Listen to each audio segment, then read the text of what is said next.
اب اللہ تعالیٰ نے قرآن مجید میں بہت مثالیں تکبر پہ بہت تفصیل سے ارشاد فرمایا کہ ایسے ایسے ایٹیٹیوڈ پہ پوری بات ہوئی ہے۔ مثلا کچھ آیات آپ کے سامنے میں عرض کر دیتا ہوں۔ بسم اللہ الرحمن الرحیم۔ تلک الدار الآخرۃ نجعلها للذین لا یریدون غلوا فی الارض ولا فسادا والعاقبۃ للمتقین۔ سعادت آخرت کی تو ہم نے ان لوگوں کے لیے مقرر خاص طور پر ان کے لیے کر دی ہے جو دنیا میں تکبر اور جاہ نہیں ڈھونڈتے اور نہ فساد کے خواہاں ہیں، اور انجام بخیر تو احتیاط کرنے والوں ہی کے لیے۔ پھر مزید ارشاد فرمایا وَإِذَا قِيلَ لَهُمُ اتَّقُوا اللَّهَ أَخَذَتْهُ الْعِزَّةُ بِالْإِثْمِ، اور جب اس سے کہا جائے کہ خدا سے خبردار ہو جاؤ تو شیخی دامن گیر ہو کر اس کو گناہ پر آمادہ کرے۔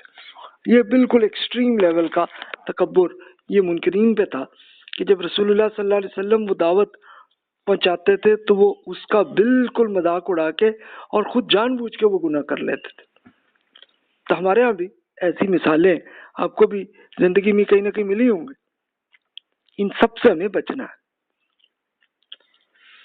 اب دیکھیے تکبر میں اگلے کو ایسا تمسخر کرنا، اس کا مذاق ایسا اڑا دینا کہ وہ ذلیل ہو جائے۔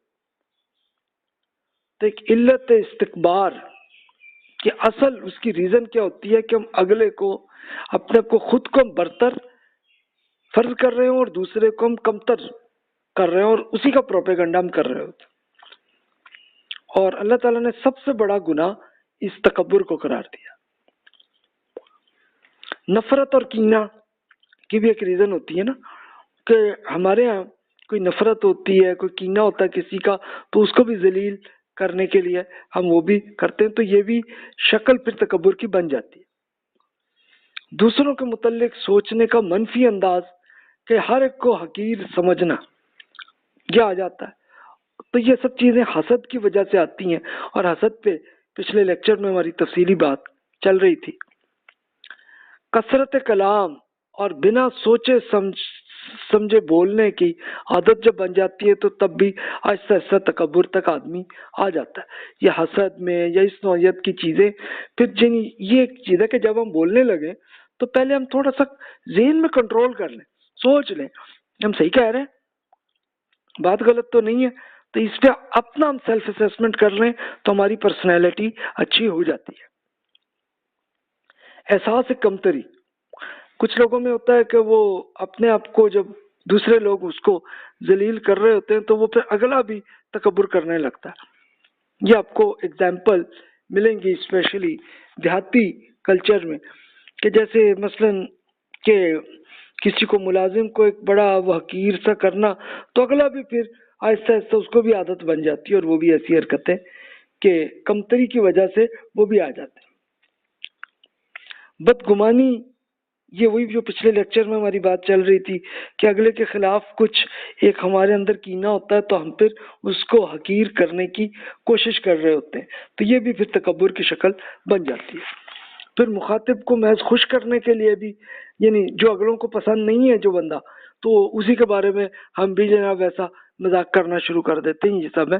تو یہ عقیل بھائی نے اس کی کچھ ایگزامپلس انہوں نے ایڈ کی تھی، تب غور کر سکتے ہیں۔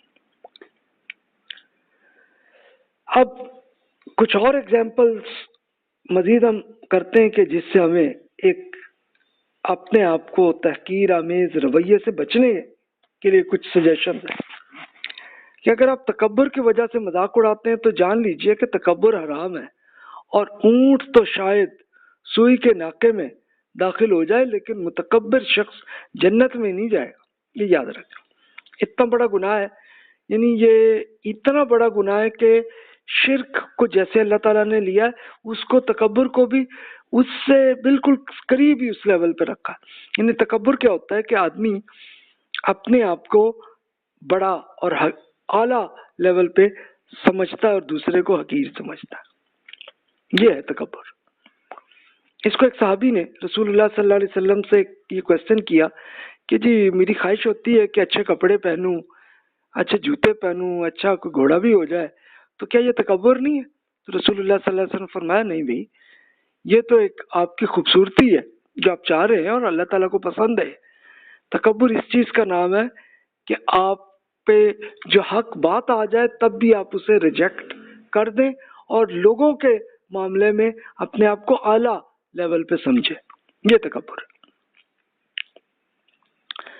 عام طور پر لوگ کمزوروں کا بھی مذاق اڑاتے ہیں، جیسے غربت، جسمانی کمزوری یا احساس سے کمتری، اس کے معاملے میں ہم کرتے ہیں تو پھر ہم وہی مذاق کسی صاحب حیثیت شخص کو آپ یہ کر کے دیکھیں تو آپ کو مصیبت سامنے آ جائے۔ یعنی آپ اپنے ملازم کو اگر حقیر طریقے سے کہہ رہے ہیں، آپ کو اتنا فیل نہیں ہوگا، بڑا نارمل لگ رہا ہوگا، لیکن آپ اپنے باس کو ذرا کہہ کے دیکھیں تو جو جتنی عزت آپ اپنے باس کی کر رہے ہیں ویسے ہی اپنے ملازم کی بھی کریں۔ بولنے سے پہلے سامنے والے کی جذبات کا خیال بھی کریں کہ جناب ان کو برا لگتا ہے کہ نہیں۔ اگر مذاق بھی کرنا ہے کسی سے تو پہلے سوچ لیں ان کو برا لگتا ہے کہ نہیں۔ اگر برا لگتا ہے تو پھر چپ کر جائیں، یعنی اپنے جسم کو کنٹرول کر لیں۔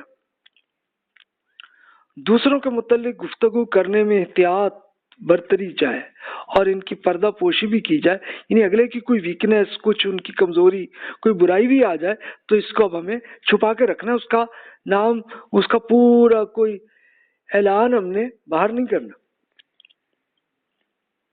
حسد پہ ہم کنٹرول کرنا ہے اپنے آپ کو، اور جس پر حسد ہم کر رہے ہیں تو اس کے حق میں دعائے خیر کی عادت بھی ہم ڈالنے کی ہم کوشش کریں۔